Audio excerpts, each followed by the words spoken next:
On this episode of Lead with Storytelling, I have the extreme pleasure of welcoming Chisom Ezeh. Chisom, you are welcome. Thank you, Sochi. Chisom Ezeh is an award-winning book publishing expert and the visionary founder of the Publishing Pad, the platform that has helped countless authors turn their stories into impactful books. Recognized as one of Canada's top 100 Black women to watch in 2024, Chisom is not only a publishing powerhouse, but also a passionate mental health advocate, speaker, and book coach. With a mission to empower individuals to share their stories authentically, Chisom equips aspiring authors with the tools they need to create, design, publish, and market their books. Her expertise goes beyond publishing as she inspires mindset growth, leadership, and personal branding, helping people embrace their unique journeys to leave a lasting impact. In this episode, we'll be diving into the transformative power of storytelling and platforms that amplify our voices. Once again, Chisom, it's an honor to have you on this show. Quick one. Can I borrow that bio that you read? Because it's like, I need it. This your bio. We're going to switch bios because what you just read. Really? Send it to me afterwards. All right. No worries. I'll send you a bill after. Thank you for having me. I have to pay the copywriter for this. By all means, and thanks again for coming on. I know we've been doing the back and forth on booking for a while, and I'm really happy to finally have you here. Thank you for having me. Awesome. So you're not a trained publisher, and you're not that was not your professional training per se. What's the story here? I mean, I'm not just intrigued about, because one of the two things I'm really excited about getting into is not just about your present role as a publisher entrepreneur, but also your passion and your origin story, and that too also has a great deal of intrigue in it. So please, can you just tell us, so why, how did you get here? Okay, so I've always loved to write. I have sorry, I have a cold. My first degree is in mass communication. So it's always been me loving to talk and write and do all those things. But I just was doing it for pleasure. Even my mass communication degree was like, nah, I'm not going to use it. I don't want to work in like media houses. I don't want to be writing stories, so I got my 4 years in the university and that was it. I started working in the bank, of course. And then some years afterwards, I had an financial issue. My husband and we had done some investment that turned out bad. So we lost our money. It was more like starting from zero. And at that time, that was my first time in my life when we couldn't afford my children's school fees. 2 children at the time, daycare and I think kindergarten. And well, I've never had that. I don't have the coming from poor background kind of story. And I knew that we had to do something, because for one, it was very embarrassing, especially because I haven't experienced that kind of thing before. And two, it wasn't like what I wanted my life to be. And so I thought myself and my husband were brainstorming, what do we have that we can use, to help us out of that situation? So he was looking for his own solution. And I remember that I loved writing, and I have been in several writing groups where I see people publish, and they've been doing amazingly well. I was just in that group, like, let me just be reading one day, maybe one day. And every time I remember, a lot of people will come and say, Chisom, why are you not writing? I'm like, soon. And so that day came. The one day finally came when we had school fees to pay. We had taken some loans also to finance that investment. So I had people that I had to pay. We had to pay off. We had children's school fees to pay. So I didn't have any choice. These people that had been reaching out to me several times. So I reached out back to them and I said, I need you to put me through. So I love to write, but I don't know how to publish. I don't know how to do all the other steps that come in after you write your book, right? And thankfully, I had people that held my hand and showed me the way. And they helped me. because I love to write, I'm a fast writer, and I always tell people don't use my speed. So when I work with authors, I'm saying if you leave me, I can write this whole book in this number of days. But I would give you grace because all of us have like different strength. Because I know how to write, I love to write, I love to read as well. I was able to like build my library quickly, with quality books, and that really helped us a long way. We started to receive royalties and all that. And so I thought of it that how do I give back? I had free help. In quotes, people helped me, showed me what I needed to do. And so I started mentoring people. I would say, oh, do you want to make money? Come, let me teach you how. Just it was free. And I would help people. I had classes, WhatsApp classes, where I would teach people how to write and publish on KDP, on Amazon, and all that. So that's where the journey started. So it came from something that was like a pain, something that was very embarrassing, and then went into that part. And I never charged for it until one time my friend was like, do you know that you could start making money from this thing? And I'm like, well, freely was I giving? Freely should I give? That concept, like I was giving freely, I shouldn't be charging. And he said something, he said, the information that you were giving a few years ago, you've improved on it. You've learned a lot of whole new things. You're not that writer that started that year. So there's a lot that you have learned, and it involved you paying for, and I paid for a lot of things. I paid for knowledge. I did all those things. So because I needed that, I had to convince myself. A lot of times we have to convince ourselves that what we are doing is not wrong. And so I had this person that I would call, like, he's just been a blessing. We spoke about it, and then I said, okay, you know what, I'm going to start offering it. By this time, I was already in Canada.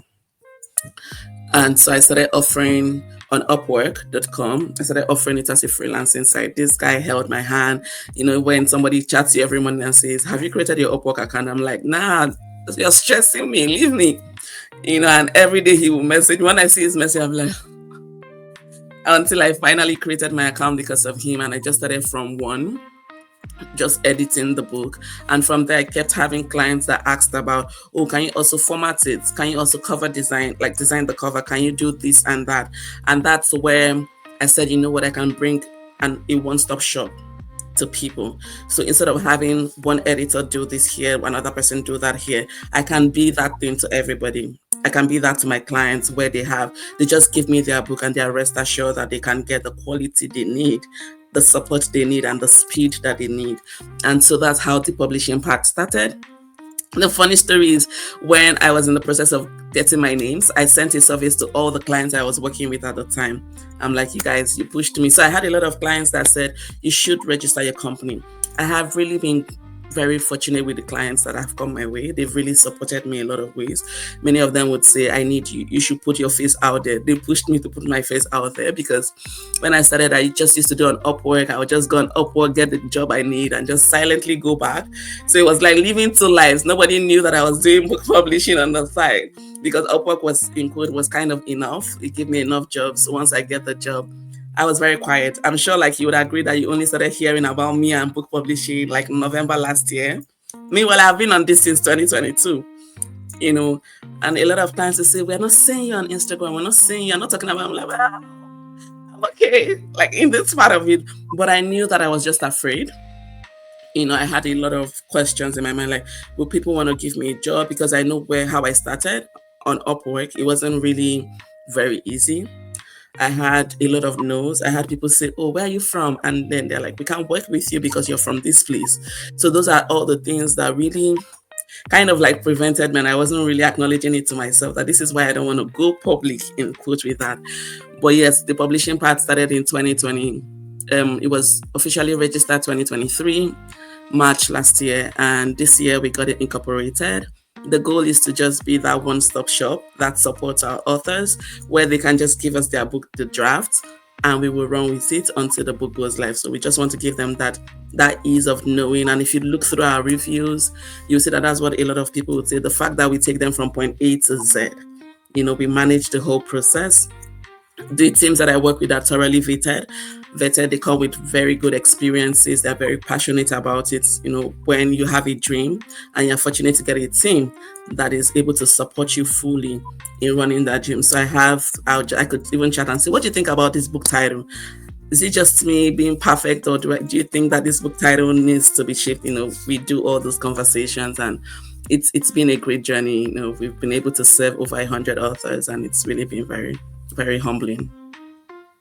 That's powerful. I mean, just transforming the life of one, is big enough. Not to talk of over 100. That's just it's marvelous. But I have a question. I mean, why books? Why do you believe that books have the power, to transform people, whether the author in themselves or even the audience that they speak to? So I grew up reading a lot of books. Like I said, a lot of books. I used to think I would be a marriage counselor at a time because I used to read all those marriage books, and it really helped me. It really, I'm always still the inspirational book person. When I want to relax, I read a fiction. When I want to mean business, like I'm currently reading the third book, The Third Door. I read those books because they really challenge me. I feel like books have it's very, their power is very, like, you can't measure it. From reading one book, this third door that I'm currently reading, I'm reading about Bill Gates. I'm reading about the top people, people that ideally I would not have the opportunity to meet. So books give you the privilege of being mentored by the author. And I feel like personally, I always see that quality books are like legacies that you can leave. Generations after generations will come to see it. So sometimes I go on Amazon and I see books published in like the 1900s. I'm like, I'm sure this author is not alive again, but their books are there. You can always reference it. And originally, honestly, it wasn't, like I said, it wasn't like, I never thought of doing it full time. I never thought of that I would resign from my full-time job to pursue this dream. It wasn't what I had initially thought, because like I said, I love to write, but I was like, nah, I'm not going to be writing stories for people and all that. But how life works is, I'm a Christian, and I always say God put things and situations in your path, to redirect it to where you need to be. So I had somebody that was really intentional about me. He may not have known what he was doing at the time, but he made sure that he frustrated me enough until I went on Upwork and started freelancing. I created those accounts just to get him off my back. But today it grew in, the more you go ahead, I'm able to say that this is what I want to do full time. The reviews, when I get reviews from my clients, how, I've taken them from one point to the other. Sometimes they come to me with, I just want to publish a book. I have the dream of becoming a published author. And I'm like, this book isn't ready. We then work together.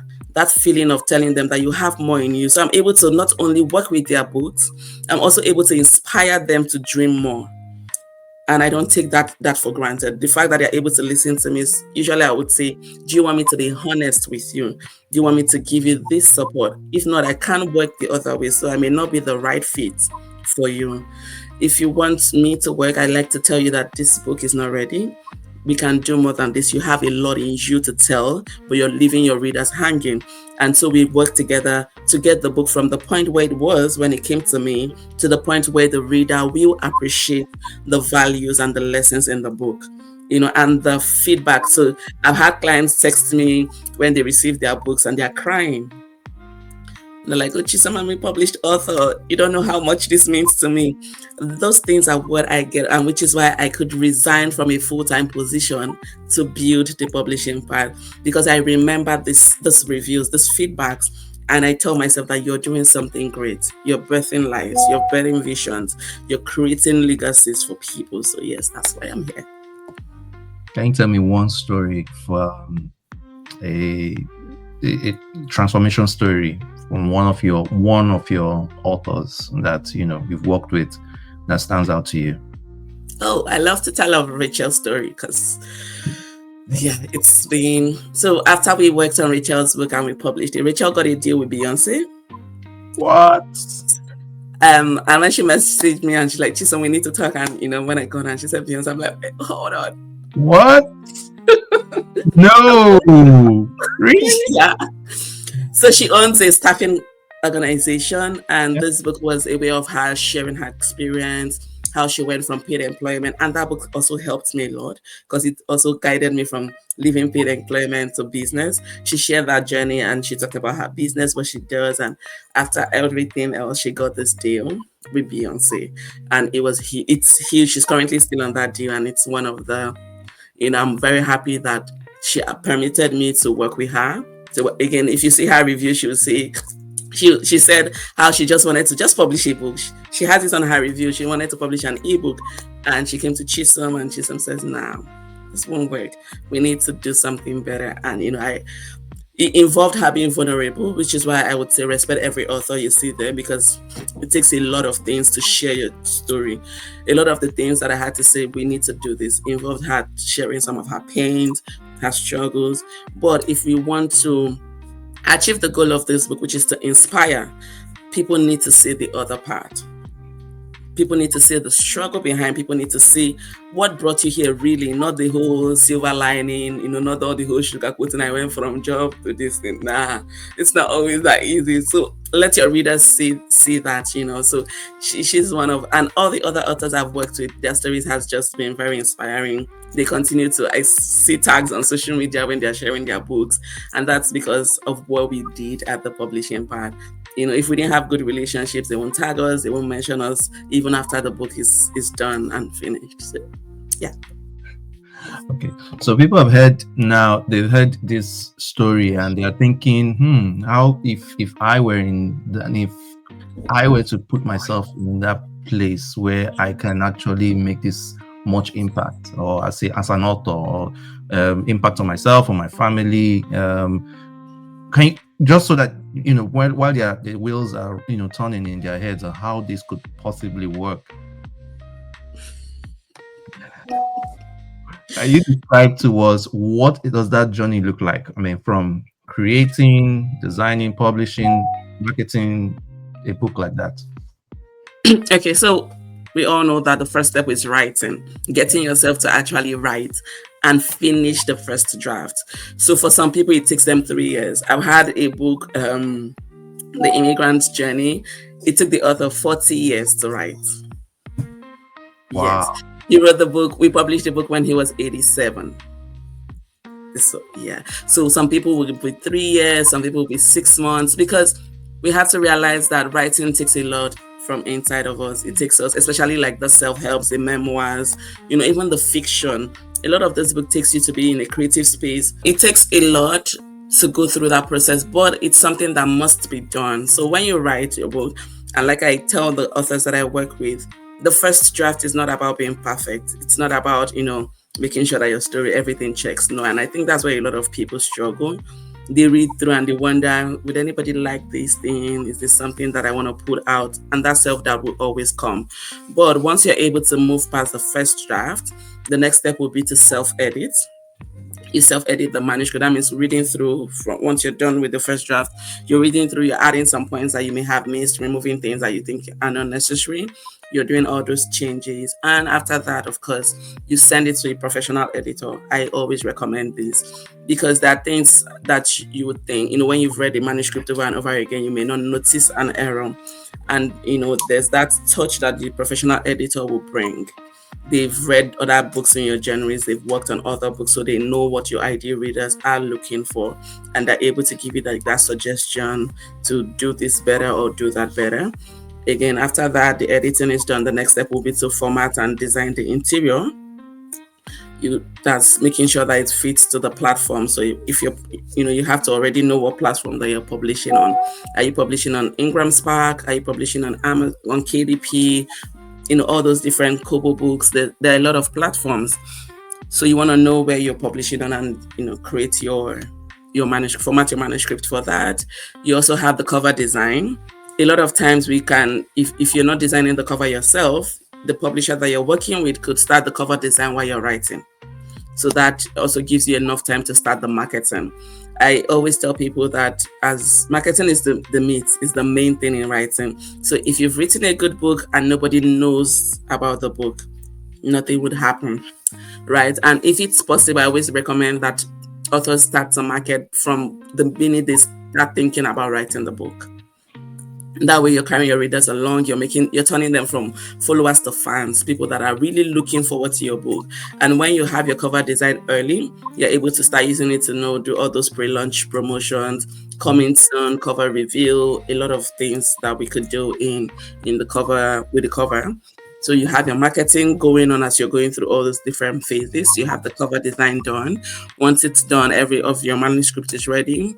Again, you create like your book launch, you choose a date. The reason why I recommend to have a launch date is because it allows you to channel all your marketing activities to that day. Now you have an audience that is ready to buy your book on that day. Now it does one thing.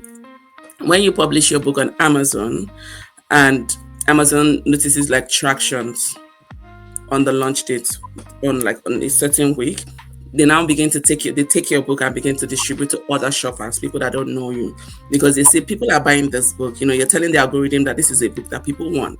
Oh, So having that launch date means that more people are buying that book on that date. So you're now telling the algorithm, how like Instagram, the more people like it, the more they begin to share to other platforms, other people. The same way with books, the more buys you have, because you've nurtured your audience, you've gotten them ready for that day. So immediately you announce that your book is live, you already have some people waiting to buy it from the marketing activities that you've done in the past. And so when they see that, when the system picks that, it begins to distribute your book forward to like other people. So once the book is launched, that's where the main work starts. Like I always tell people, the post-launch marketing. You want to talk about your book everywhere you go. You want to carry your book with you. You want to go for books. You want to set up book signing events. You want to go for book fairs.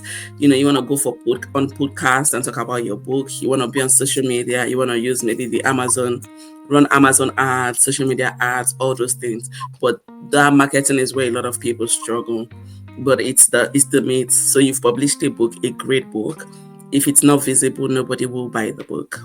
So basically, that's wow. That's a lot of work. And I'm very sure your authors are glad to have someone as experienced as you are to put them through and make all the hand holding just to make it easier for them.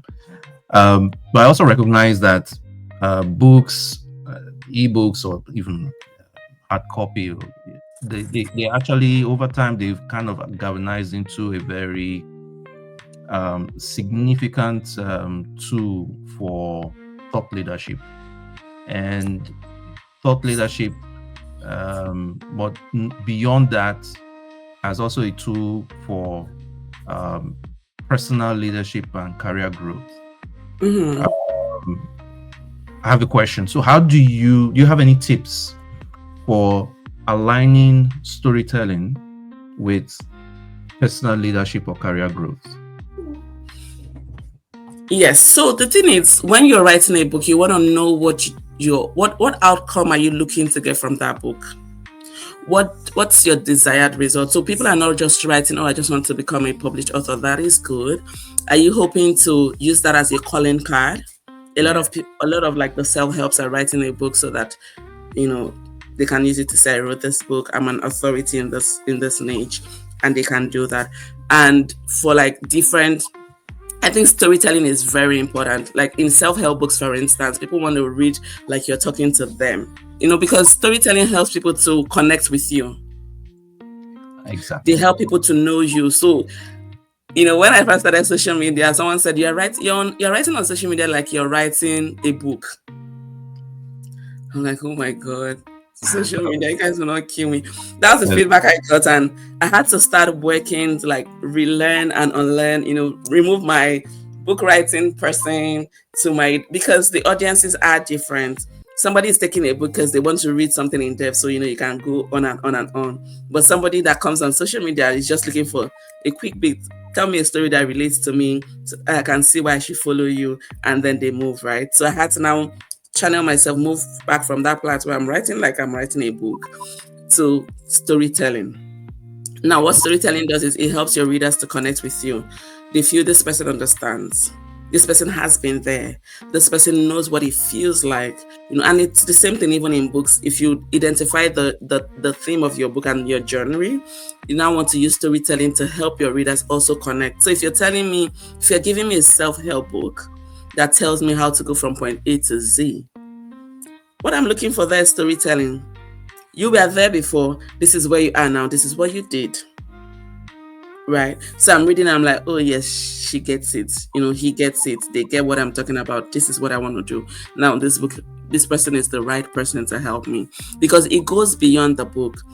You see why people would say they're fans of this author or they're fans of that person, because they're able to connect with what they have to share in the book. And then afterwards, even after reading the book, they reach out to the authors to say, your book did this and that for me. Would you have any other advice, or would I would like to follow other books. So that's storytelling. It really gives you that connection, that deep connection with your audience, whether it's on social media, whether it's in a book, whether it's on a podcast, everywhere. What would you say are the most common challenges that your authors have had to face, during the publication process or publishing process? I would say it's the marketing. So part of what we do is we create like content and all that for our authors, and we say you need to do marketing. So we hear things like, I'm not a good marketer, I'm not a this thing, I'm not a that. And they always, so I say, okay, we've done the work for you, we just need you to post. And they're like, I'm not even on social media. I'm like, what? How are you not on social media? And when, sometimes I have to go and chat my clients to say, people are commenting, you're not even saying anything. This is time to engage with your audience. So a lot of them, especially because social media keeps changing and this thing is new. It's more like the Gen Z era. So most people that are older than the Gen Z, they don't understand yet how to handle the social media bit. But we would all agree that right now, social media marketing is very key. So, and How, that's where a lot of the authors that I work with is struggle with. So when I say you need an Instagram account, because that's where your audience is at, they're like, Instagram, I can't even stand that platform. I'm like, well, you have to start the platform. You have to go on that platform. You have to create content. And even for me as a business person, sometimes I'm like, oh my God, who made the rule that business owners have to create content? That struggle. Like, why can't I just tell you guys that this is what I do? Work with me, just that. I don't need, last week Sunday, I shot a video. Maybe we did like 20 cuts, 20 shoots before we go one video. I'm like, oh my God. So that marketing part, I think we all struggle with that, but that's like their main thing. And even though we're able to help them, we do most of the marketing, but there's the part where you want to see the author. yeah. And I always tell you, I say it's not us that they want to see. So we are sharing alongside you. We are talking about your book, but we're not able to connect with them as much as you, the author, can connect with them. It's like when I come to you and say, Sochi, Amanda did A, B, C, D. And then Amanda comes to you and says, Sochi, I did A, B, C, D. Who would you relate with more? Yeah, Amanda. Because she's, this one, I'm telling you a Yeah. told story. Amanda is telling you her lived History, experience. exactly. So even though we're able to connect, we're able to support you with marketing, I always say that the author is the main marketer. You're the face of your book. And that's really where a lot of authors struggle with, but we're working on it. You personally, and you, even in the ways that we help other people too. Okay. How, in what ways can it help a person? So we have people who probably are doing a 9 to 5, right? Working 9 to 5. In what ways can telling their story help their personal brands? Whether working 9 to 5 or on their own, self-employed. And I'm sure you've seen different demographics of, your customers who, cut across from, those different divides of employment status. So I would say telling your story helps, that it does different things. But number one, it also helps people know how to support you.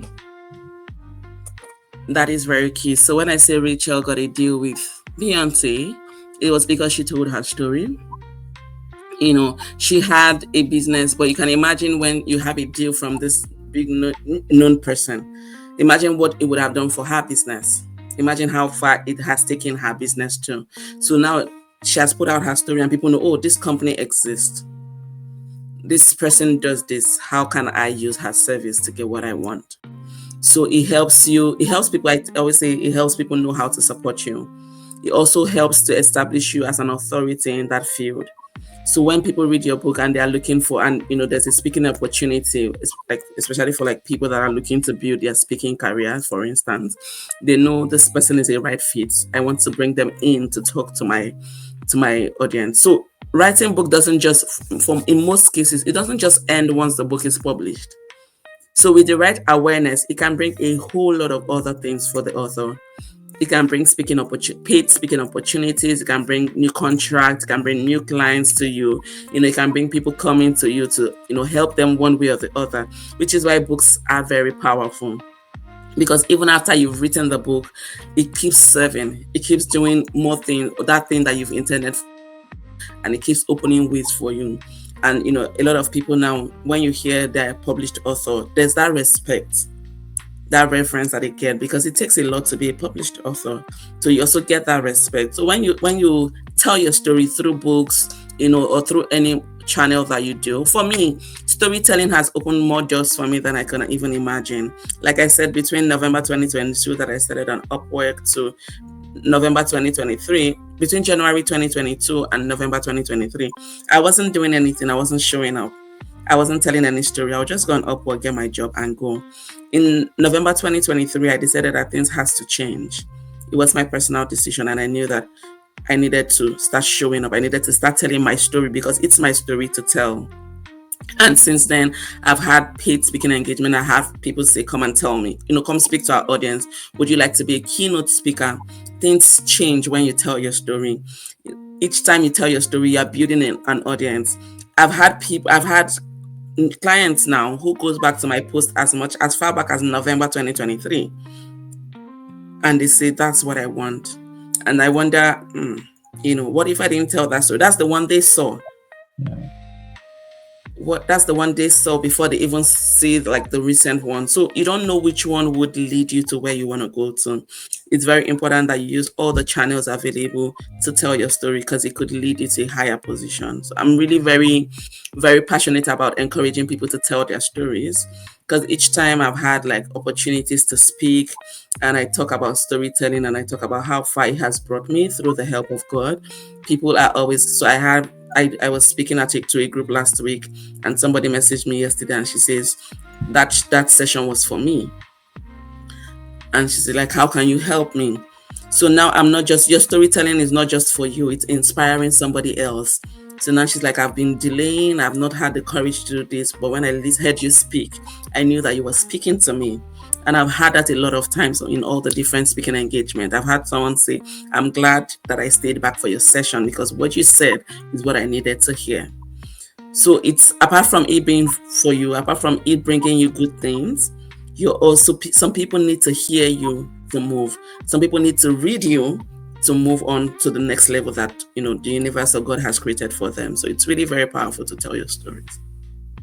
So I'm getting a sense that mental health plays a big role, and your role, especially as an advocate for mental health, actually shapes, in a sense, shapes the way that you influence the types of stories that your authors tell.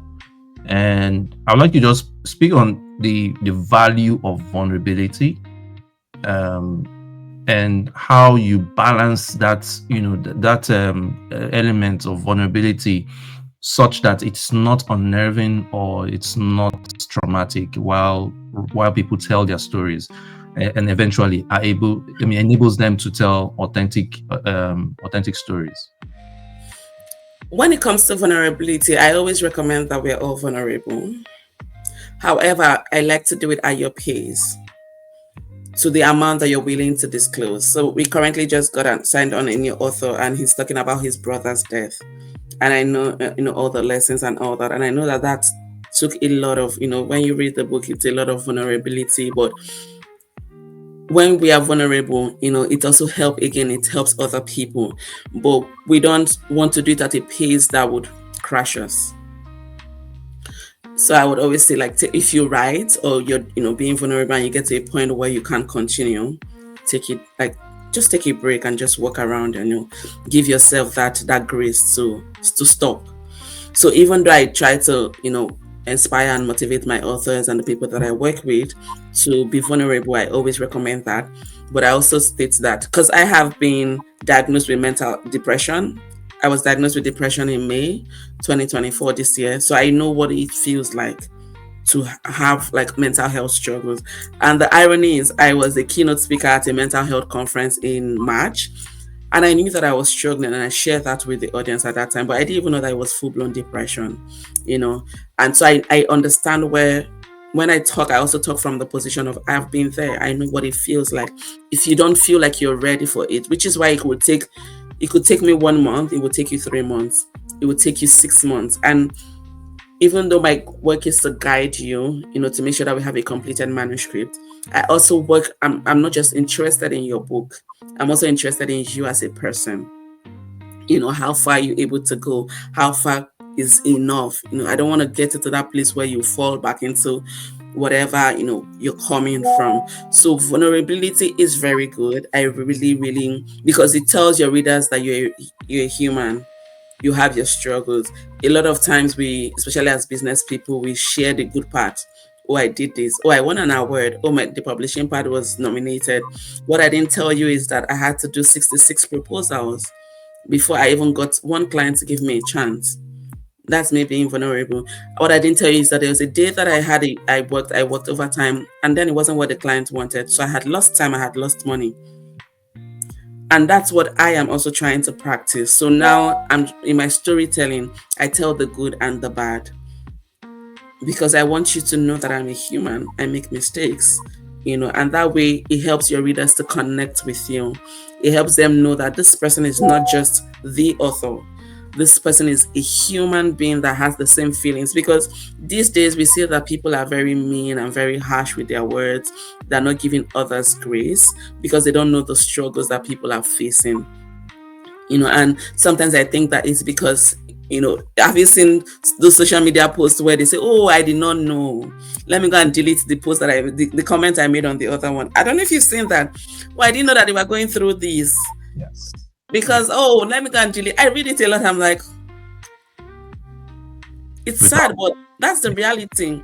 They would have judged you, and then when you come out to tell your story, they're like, oh, I didn't know you were going through that, and I have judged you in that post too. It's very funny. When I read it, I laugh. I'm like, I've judged you, let me go and delete my comments on your other post, because that's the world we live in. So sometimes, and you don't owe it to anybody, really, like, you don't owe it to anybody to go all the way to tell your story, but as much as you can, it's good to be vulnerable, so that they see that there's a person, with the same feelings as you, that is behind this book, that is behind this brand. It's the same thing we say when somebody just goes and drops a review on a book on Amazon, and they say something like, the Amazon brought the book destroyed, or the book cover was torn. Now, what they don't realize is that that review has brought down that book, even though it has nothing to do with the book. sense, yeah. So it's, and an author could go and say, I'm joining a lot of author groups where people just come and they're very vulnerable, and I really appreciate it, where they talk about how, this review, this is what it did to them. And I wish other people too could see the same thing that we are seeing in those groups. How much your review, we're asking for honest reviews, but if it has nothing to do with the book, don't post it there. Because some people, they don't even read reviews, they just see the ratings, they just look at it, oh, he has 1 star, he has 2 stars, the book is not important. Meanwhile, that 1 star, 2 star is talking about, oh, the book came late, which has nothing to do with the author. He said, the book, I ordered A, Amazon sent me B. It has nothing to do with the author. But the more we keep showing up and keep sharing our being vulnerable and sharing our stories, people are able to understand. People are able to be more empathetic. We shouldn't have gotten to that stage where people need to hear your story to be empathetic, but that's where we are. So. I also get a sense that beyond the trolling and the judgments, the wokeism that pervades social media, or even the world as it is. How has the rise of digital platforms changed the landscape, of publishing? Oh, I will say that again. Like, I will say that the digital platforms has made it easy for people to for authors to reach more of their audiences. So, like everybody will tell you, social media is a new gold mine. You can reach anybody and everybody on social media. Combine like all the different platforms, and you can tell how many people are there, right? So it's really made it easy for people, authors, to market their book, to promote their book, to help their readers connect with them. So on social media, you can ask question on your author's account, and they will respond back to you. So you're getting like real time feedback for those that want to connect. So it's really has opened a lot more opportunities. And even in book publishing, we're seeing more people going for like audiobooks now. So that's digital technology. I'm working on my own book currently, and I said, oh, I asked one of my closest person, would you like to read through and give me your feedback? And she says, the only book I can read is an audiobook because I have 3 kids. I just let it be playing in the background while I'm taking care of these children. I cannot read a physical book right now. That's where the industry is moving, right? So digital platform is making a whole lot of difference.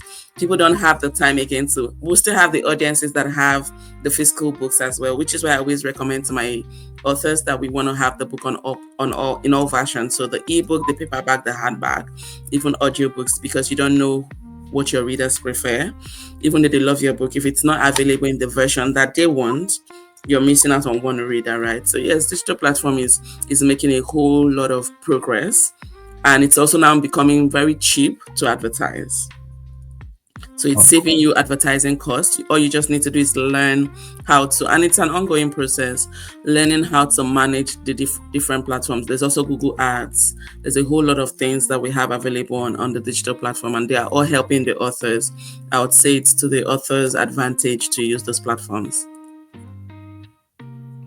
so I have an interesting fact. My dad is actually a publisher. He's a trained accountant. He's a professional accountant, chartered accountant. But he found his passion for publishing children's books. Mm. I've actually written 2 children's books for him, and he's even recently even asked me to write another one, but different story. And so when you started talking about these challenges, it really resonated with me, because I've seen my father go through those hurdles, working with people, negotiating contracts, and also the marketing part. Mm. I want to touch on the marketing part a little bit more. What strategies can authors use to maximize their books visibility? I mean, the market is really saturated with a lot of different kinds and qualities of work. So what strategies do you recommend? It all starts with, I always say, so the first thing is you want to make sure that you have a very appealing cover. Your cover design has to be very attractive, because that's the first thing that your readers will see when they go, that readers will see when they go on those book platforms. They will see the cover. It has to draw them in to say, what's this book about? And then when they go into the book, the other part is your book description.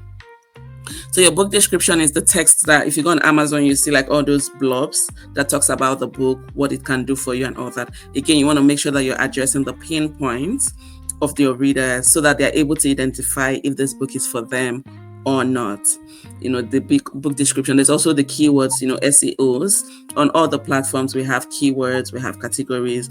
Those are keywords relevant to your book, so that when your ideal reader searches for those keywords, your book will show up. So those are all free types of what you can do to prep the book, right, back end. And then you can start using all the paid marketing. It makes sense that a platform would give priority to those that are paying it. So even platforms like Amazon would likely give priority to paid books on paid ads versus books on organics, right? So you need to place your book, also do like some Amazon ads for books that are on Amazon. It's very important. Again, you're giving Amazon your money, you're telling them that they should give you clients in return. The same thing with social media ads. You're creating like book trailers, creating graphics designs, things that would attract people and get them to stop to complete, what you're watch your book, read about your book, learn about your book, and get them to go on whatever platform to buy those books. There's Google Ads, there's author websites. You have a website that tells your readers about who you are, what you do, why you wrote the book, what the book is about, where they can get the book. So not more and more we see more people going to get the author website. I don't think it was this popular in the past, but it's growing now where people have like a website dedicated to their book or to their author platform where they talk about the book, and it's very key. It's very helpful to have that. So when you combine like all those strategies, it really helps you with marketing, and you're showing up on social media. Like I said, like showing up on social media is free. That's another type of free marketing where you're always talking about your book, but in a storytelling way. So you're telling people how your writing journey was, for instance, how you went from point A to point Z of the book. You're telling them behind the scenes stories. All those ones are free. They're not even paid advertisement, but they're helping you build an audience. So all those work when you join them together. And I forgot the physical things. You're going for book signings. You're doing book signings events. There are a lot of book fairs that happen. You're going for book fairs. You're carrying your book. I see people that carry their book even on the airplane, and when you sit beside them, they talk about their book. That's what they call aggressive marketing. It's necessary. If you don't talk about your book, who will talk about it? People, you tell people, I wrote this book. Do you want to check it out? And you leave it to them. You have to be the best promoter for your book. Even the best marketing agency will not do as much as if you are not out there talking about your book. That's what I think. I always tell myself so. Yeah. Now you got me wondering. Every time I sit beside someone on an airplane, if they are the author of that book, Yeah. and they're holding, and not just something they picked up at the. Some people carry their books as part of the marketing. Yeah, they do that. They read it, and then you can look at it as well and say, maybe that book looks good. I'm gonna check it out. Yeah, it's free marketing. You only paid for the flight ticket. Awesome. What key advice would you give to someone who is looking to publish their first book? So I would say sit down, have a strategy first of all before you start writing. Who is your audience? What are you writing about? What is the theme of your book? What's the main focus of that book? Have all those things sketched out first, because that gives you direction, gives you focus. So I had somebody send me a book recently, and when I read through the book for me to review, I asked her who is her audience. She said the book is for youth. I'm like, any youth that, even me as a middle youth, I don't know where I'll place myself. Even me as a middle youth, it's just because, like any young Gen Z that read this book, they were like, what's this one saying? And what happened is she didn't sit down at first to decide who her audience is. Because when you know who your target readers are, you're able to write in a tone and a style that addresses them. So if you give me a technical book, for instance, and I'm not a technical person, say for instance, you're trying to teach how to do computing to a beginner, and then you're using all those terms and all those technical slang, you've lost the beginner, because that's not a beginner level, right? But because I know that my audience, my ideal reader is a beginner, and I'm going to write that book in a way that a beginner will pick it and say, oh wow, I got what computing means. Because some of us, you have to explain it like a 9-year-old. You've heard us explain as if you're talking to a 7-year-old, a 8-year-old, things like that. So that's the first step. Ask yourself those questions. What do you hope to get from this book? Do you want to inspire people? Do you want to motivate? What's your outcome? Who are your target readers? What is the theme of your book? Once you've gotten all those things, then you want to draft your outline.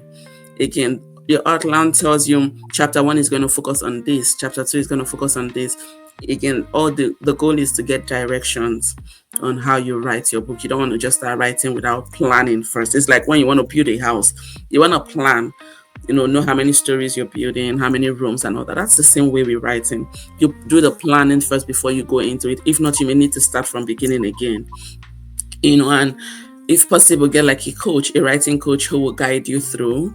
Tell someone that goes with you on the journeys. That reduces the amount of time that you will spend. Aside from helping you to build structure, the coach will help you build structure to say, let's do this at this time. This is a timeline. Of course, we're always very flexible when we give timelines, but he also guides you to say, okay, my coach needs. Someone calls me a winch because every day she's sitting there like, Where's your book? I've not seen it though. You have not sent me chapter one, oh, madam, and you're playing. When she put what's after, you're like, you're dancing. You have not sent me your chapter one. You have not finished. You know, that kind of we joke about it, but it keeps her on her toes. Right. And that's what the coach would do. It means, okay, I need to do this. So if it's possible to take a book instead of publishing it after 40 years, we can do it in 1 year, 6 months. That's what a coach will help you to do. And okay, when you're done writing, please get a professional editor after you're done self-editing, because a lot of people say, oh, I can edit it myself. Even for the books that I write, my own books, I don't edit it myself, because there's that familiarity you have with the story, and you may not realize that there's an error in like the thoughts, there's an error, there's inconsistency issues, all those issues, because you've read it a lot to yourself. A professional editor will see what you're not seeing with your manuscript. And like we said, the cover design has to be very appealing, and my key point is start your marketing immediately you start thinking about the book. You want to nurture your audience. You want them to be part, when you feel like you're part of this journey, and you see, I've seen comments that say, we were here when you started. I don't know if you've heard those things. We were here when you started. It means they've been following all along, and now they've seen where you've landed. It builds trust. It builds credibility. It makes them feel like they are part of the journey and they want to support you. And that's what you need. You need, or they're not just followers. It's not about, oh, I have 50,000 followers. How many will buy the book? And it also depends on, have you fed them enough? Have you nurtured them enough that when this book is out, they're already excited, they're sharing your post, they're saying, we know when this person started, he was providing us with updates here and there. And so, they're part of it. So yes, carry them along. Marketing is very key. No matter how good your book is, without marketing, you go nowhere really. So, That's a great note to end this on. However, we've now just turning the page to the next section of this conversation. The one you've read in. So I have traditionally I have rapid fire questions for my guests. Hope you're ready. Okay, let's go. It's fun. Okay, let's go. What's the one book you could read over and over again? The Third Door. Yes, that book gets me. I was sharing with my husband. I'm like, what? Where was this book? Because what he did in that book, he interviewed a lot of like top, like Bill Gates, all the whole Google. And so that book, I will read it. From that book, my favorite quote is, bite more than you can chew. Worry about chewing later. I'm like, that's different from what our Nigerian parents told us. They always say, don't bite more than you can chew. So yes, that is the book for me. Oh, there are other books too, but because I'm currently on this one, so that's the book. Okay, no problem. There's always room for recency. I'll leave a link. I'll leave a link to that book in the description so that people can also check it out. Okay, so when you're writing, would you prefer coffee, tea, or a glass of wine? I prefer no distraction. Anybody that comes near me when I'm writing, they know. They used to say, mommy is in that mood.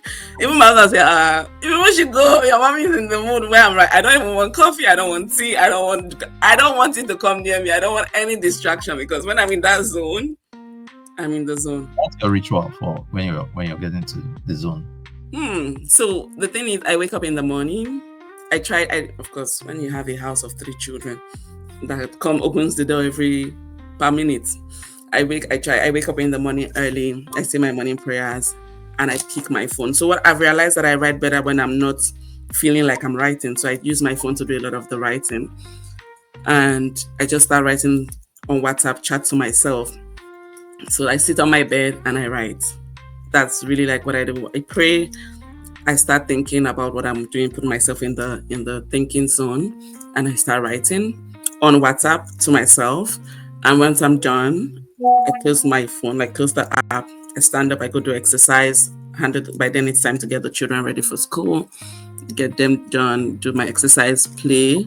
The minute they step out of the house, I'm back to my table. Then I come on this seat where it's very professional, and it seems like I'm now in a serious mood. I transfer what I have written on WhatsApp to my computer, and then I start to like update it and freshen it up. So, but yeah, when I start that writing zone, anybody, even when you ask me a question, I give that devil look like, You're breaking the line of my thought. My husband said that's my favorite quote. He said, "Can I disturb you small?" I'm like, "Nope, No. not now, not now," because it Had- doesn't come often. Like you have to get yourself in the mood, and then somebody now brings you out to ask you, "Do you want water? What is water? What is coffee?" You're gonna make me start all over again. I don't want. oh my God. Oh, I can relate. I can relate. So, if you could have dinner with any author, dead or alive, who would it be? Hmm. You can play the third dot That's card. what I was gonna say because I was telling someone that I'm gonna write this to this man and say, "Hi, I'm doing one of the strategies in your book, cold emailing. Do you think you can have lunch one day?" Because that's what he recommended in the book. So that's the guy I was, and I actually had it in my mind to say I'm gonna reach out to him. I'm going to send him an email. He talked about how he reached out to all those popular people. So me, I want to do my own back. That'll be nice. That'll be nice. I'll let it fly. I'll let it fly. Mhm. What's the weirdest or funniest story idea you've ever heard from an aspiring author?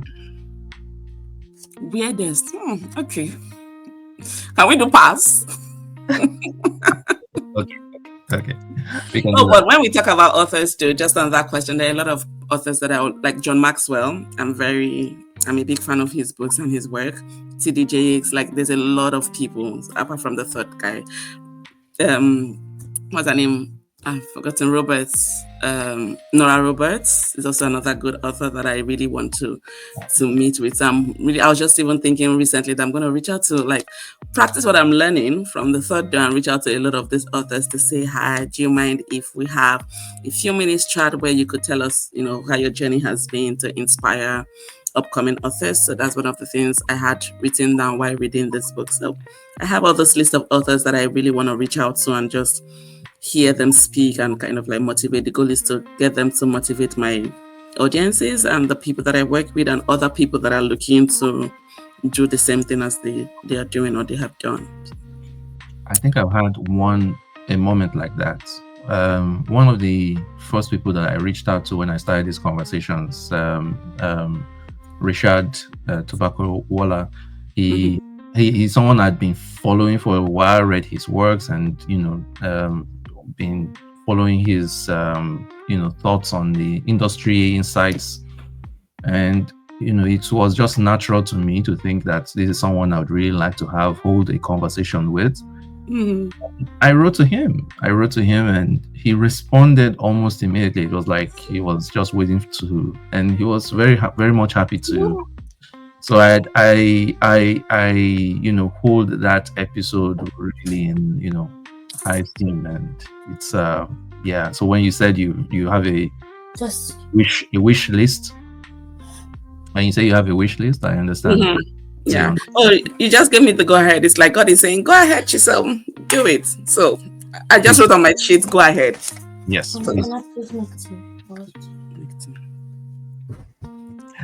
If your life were a book, what would the title be? Oh my God. Oh, my life were a book. I would say "Depression Saved My Life" would be the title of my book. And it's actually the title of the book that I'm working on.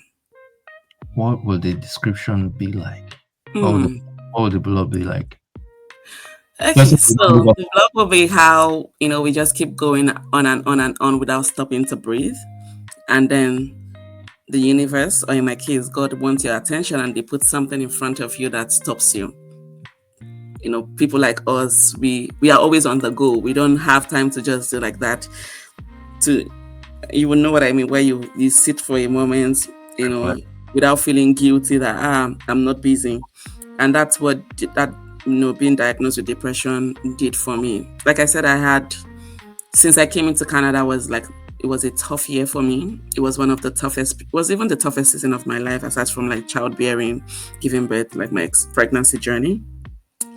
It was very emotional, but I never gave myself the opportunity to. I remember I would go to my children's school for parents teacher and I would cry from the beginning to the end of the parent teachers, but I still never sat down to say what is wrong. I never sat down to say, and then I was always telling people, and I would tell my husband, I feel like I'm going to die tomorrow. I always had that dreams of death and all those things. And so when I got the diagnosis, it made sense. Everything made sense. And that's when I reached out for help. I went for counseling, and it was just the experiences that I went through when I came into Canada, like being a new immigrant, part of even the journey of building the publishing part that I talked about, getting those rejections. You have the skill, you have the passion, but you're not getting anybody to give you the chance. And it just kept building up, because we are not, especially Africans, we're not very used to seeking help, and we're not very used to even like doing that self-reflection to say, this is where I am, this is what I'm struggling with. And the funny truth is, when I told a few very close persons that I was diagnosed with depression, I got it. How can you be diagnosed with depression? You Chisom? And that's why a lot of people still are not able to share. And they said it from a place of concern. It's more like saying, you're too strong to have depression. You're too strong, which has been my life a whole lot of time, which is why I said depression saved my life. Because a lot of times growing up, even as my parents, they would always say, you are the strong one, you have to be strong, don't let anybody say you cry, don't be weak, any challenge. But nobody tells you to take a break and process. Nobody tells you that it's okay to just break down. It's okay to just, I remember then I was still working in the office, and sometimes my colleagues would chat me and say, can we have a call? I'm like, well, my video is going to be turned off because my room is dark. I don't want to turn on the lights. I don't feel like leaving the bed. So if you're okay with that, yes, we can have a meeting. If not, please put in a date in my calendar that is not today, because I'm not feeling up to that. But all these things were signs that I had ignored, signs of something going wrong. And it's common with a lot of us, and which is why I'm really writing my book, to share my journey and to encourage somebody that it's okay. I remember when I spoke with the therapist, and she was like, what's going on? And she said, you're just wanting too much perfection. And there's that thing that happens when somebody shares out what, they guide you through some of the things that you think are wrong, like always being worried about my kids. And truly, that period when I was unable to do anything, those girls were fine. They did not even look. Sometimes now when I travel, I like, when they say, mommy, not come here, I say, no, today is for me. I'll talk to you girls tomorrow. Be good. So I had to learn all those things. It was more of like unlearning, relearning, releasing some of the pains and the emotions. And those are part of the things that made me know that, okay, I want to step out and build the publishing part. The job is good, but I have a purpose here and I want to chase my purpose. So yes, that would be the title that I would give for my book. And I just using this opportunity to encourage anybody that is going through like any thoughts, anything like this, that it could be depression, and it's okay. It doesn't mean that you're not strong. It just means that you need help. There's some things that we can help ourselves with. There are things that we need somebody to, help us process, help us work through. And that's what the therapists and the counselors would do. They'll work with you step by step. And it's okay to seek help. I had to now, when I go to speak, I always tell people, first thing, seek help. You can't do it alone. It doesn't make you weak. I told one of the persons that made this comment, I said, no, that's not what you say to somebody that tells you that they're battling depression. And she's like, no, she done. I said, I know that you didn't mean it you meant it from a place of concern, but that's not the thing to say. So also educating yourself on how to help people when they share their struggles with you. If you don't have anything to say, just shut up, rather than saying, oh, you're strong. You of all people, why would you have depression and all that? That's not what to say. So yes, I hope that this message helps someone. Awesome. Thanks a lot for sharing that. I'm sure somebody, I hope a lot more than just one person will hear this and be encouraged by it. Thank you so much, Chisom. This has been an awesome conversation. I have a few comments to make after I hit the stop record button. But I do hope this was meaningful for you as well, and I trust that it's many worlds of insightful for everyone who's been privileged to listen to you speak. Thank you so much for your time and for sharing your insights and expertise. Thank you, Sochi. Thank you for having me. I really, really appreciate it. Thank you.